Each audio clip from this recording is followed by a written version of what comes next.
دم به دم تنها نشسته من یاد مادر می کنم. گاه به دل می گریم و گاه دیده ها تر می کنم. از خیالم هیچگاه بیرون نباشد یاد وی.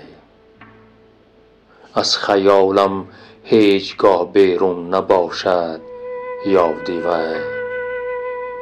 راز دل را من نشسته روی دفتر می کنم، روی دفتر می کنم.